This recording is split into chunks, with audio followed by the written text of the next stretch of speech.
Welcome back. We love it when our friend Chris Lloyd from the Film App is in the studio. He's always letting us know what's new. Him and his team are reviewing movies and giving an honest review, which we very much appreciate. Welcome to the studio, Chris. Great to be here. Good to have you here. We're kind of getting more and more into the summer movie season. Yeah. Seeing a nice mix of things, but I think a little something for everybody this week. Yes, okay, so what do we have first? The Sheep Detectives. This stars Hugh Jackman.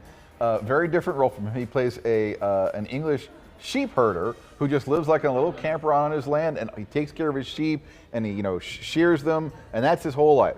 But he also likes to read murder mysteries to them, and it turns out these sheep are actually very smart, so that they're talking to themselves. So they're CGI sheep, and they have all sorts of different voices, like Julia Louis-Dreyfus, Really? that's kind of like the smart sheep, and so forth. But not giving too much away, Hugh Jackman's character dies very early on in the movie, and it becomes a whole mystery of who killed him. Now, because he's been reading these murder mystery novels to them all the time, the smart sheep say that we're going to figure out who killed our guy.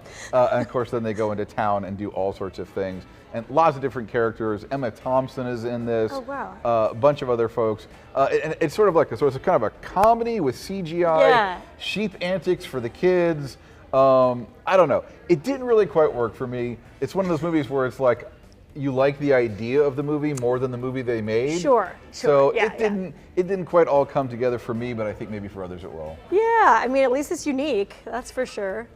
Isn't it cool to see a movie that's not like anything else you've seen? Yes, right. I'm like, hey, I appreciate the creativity, definitely. Okay, next we have Mortal Kombat 2. Yeah, if you're familiar with the video game. Yes. Of people fighting each other. I remember when the video game came out, I thought it was stupid. I like games where like you went off and had adventures and solved clues, and it was just two people stand there and fight. Well, apparently the first movie was kind of more like that. It was just lots of action, action, action.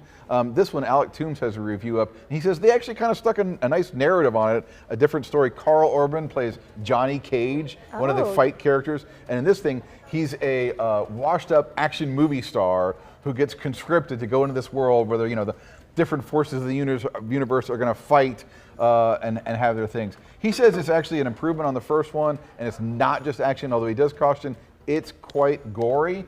So definitely don't take the kids to this one and think it's going to be just video game friendly. Yeah, it's like if you just love that kind of action scene thing, you know what you're getting into. Yeah. Definitely. Okay, what do you have next for us? Omaha. So this is very different from those first movies. Very understated drama road picture. It's kind of has its own bit of mystery to it in that a father wakes his kids up one day from their house, says, get in the car, we're going on a road trip. And he won't tell them anything more. He eventually will say, well, we're going to Nebraska. He doesn't say why, when, does he have a new job there? The mother died apparently sometime in the fairly recent past, so they're kind of still dealing with that trauma. But as things go on, it kind of becomes more and more, it's less about the journey and it's about where they're going internally. It's one of those movies where it's not about what happens, it's about how what does happen registers on the characters. I see. I do recommend it. Very understated film, only 83 minutes long. It uses its spareness as a strength, I think. So I do recommend that one. Go check that out. That's actually out in a few theaters. Worth seeing. Oh, wow. Okay, good. I'll have to add that to the list. Thank you. All right, this next one, Billie Eilish. It's featuring the musician. Yeah, of course. So a big concert picture. It's in 3D. So spectacle.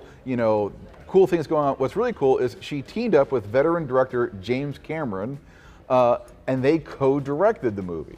So it's all about her concert tour from last year, and it's just, big. It's obviously about the music, but it's also about the fans. And a lot of it is about like behind the scenes. It's like one of those movies, it's like about the making of the movie that you're seeing. Yeah. So it's kind of like got that self-referential kind of thing going on. Haven't seen it, but if you're a Billie Eilish fan, I think this is going to fit into that do not miss category. Yeah, I mean, she has such a huge fan base. There's going to be people really excited about that one, definitely.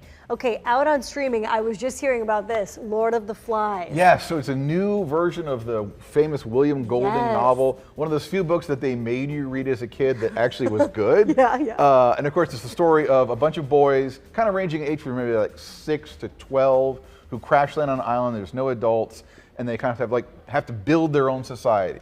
And of course, it kind of ends up being like a microcosm of everything that's wrong with the adult society. With, there's kind of this bully figure played by Jack, kind of the good hero played by Ralph, and Piggy, as he's known, is sort of the voice of reason that no one wants to listen to.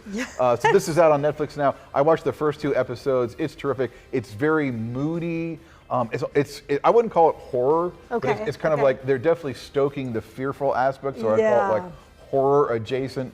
Very, very well done, and I love, bringing a classic piece of literature to life again. So check that one out on Netflix. Gosh, as you're saying the character's name, parts of the book are like coming back to me right now, and it's been so long since I read it. Yeah, it's funny, some of the things you read 30 years ago, a long time ago, and then things come up like Animal Farm from last week. I was remembering the story of the horse and how much that meant to me. I know, it's like coming back to me now. And probably not a surprise that I would have identified with the character of Piggy more than anyone else. Yes, I know, when you said that, I was like, oh, I remember that character now, yes. Oh yeah. Probably because I feel the same, but yes. Okay, well, thank you so much. Where can people find all your reviews that you and your team do? Head on over to filmyap.substack.com. You can just read it like a website, but really, hit that subscribe button. It doesn't cost you a thing, and you get all of our cool content, podcasts, interviews, all sorts of neat things in your email inbox the minute it's published. Awesome. Thank you so much. We appreciate it. We have all the information for you right there on your screen.